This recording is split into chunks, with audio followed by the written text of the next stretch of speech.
há 3 passos que devemos tomar para que possamos estudar corretamente a Bíblia. Primeiro, a observação, depois a interpretação e a aplicação.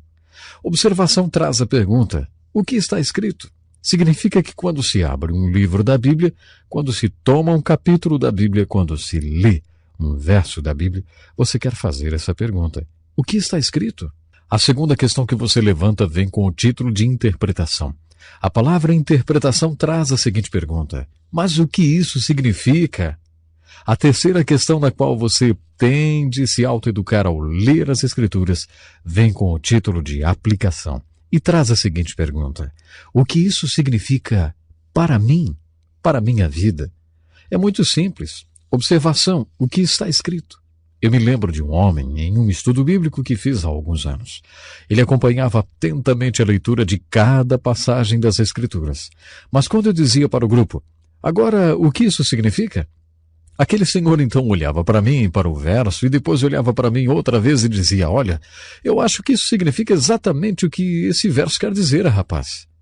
Ele estava certo o tempo todo, porque qualquer verso das Escrituras, qualquer livro, qualquer capítulo, sempre significa exatamente o que está escrito.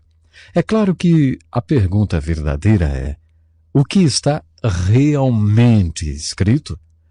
De certa forma, essa é a pergunta mais importante das 3.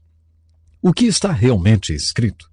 Uma vez encontrada a resposta para essa pergunta, não é difícil imaginar o que ela significa, a não ser que você não queira saber.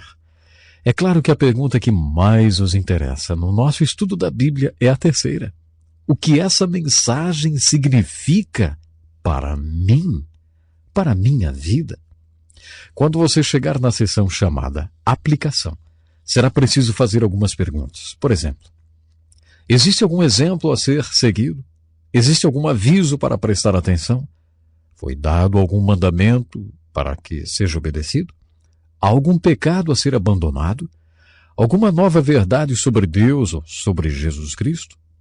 Existe alguma pergunta que eu não saiba responder? Bom, essas perguntas vão ajudá-lo a tirar melhor proveito das Escrituras. Gostaria de compartilhar agora o que podemos chamar de regras para estudar a Bíblia. Existem regras e linhas de direção para tudo, não é mesmo? Não é diferente com o estudo da Bíblia. No seminário, eles usam com frequência uma palavra complicada. Eles a chamam de hermenêutica. Mas nós não vamos chamar assim. Vamos dizer que veremos aqui algumas regrinhas a serem usadas no estudo da Bíblia. Aqui está uma. Quando você ler uma passagem das Escrituras, lembre-se, existe uma interpretação, mas pode haver centenas de aplicações. Isso é verdade. Centenas de aplicações. Aplicação é diferente de interpretação. Existe apenas uma interpretação e você precisa ser humilde nesse momento, especialmente se alguém não concordar com a sua interpretação. Quanto à aplicação, existem milhares de maneiras com que o Espírito Santo pode aplicar as Escrituras na sua vida.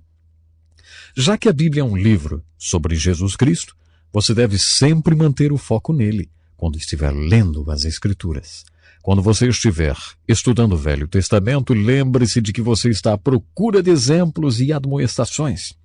Há uma razão para o fato de que os primeiros 17 livros do Velho Testamento sejam sobre a história. Há muito de história nos livros da lei e nos livros proféticos.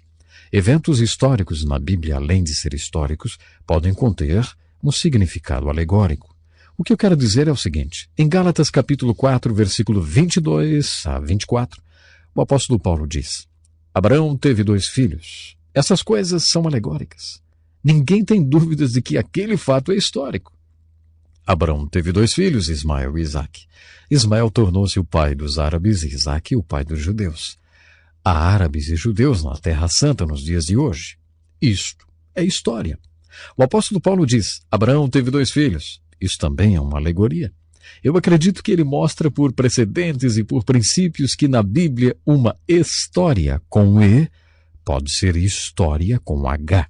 E sem tirar nada da historicidade daquela história, a história também pode ter um significado alegórico.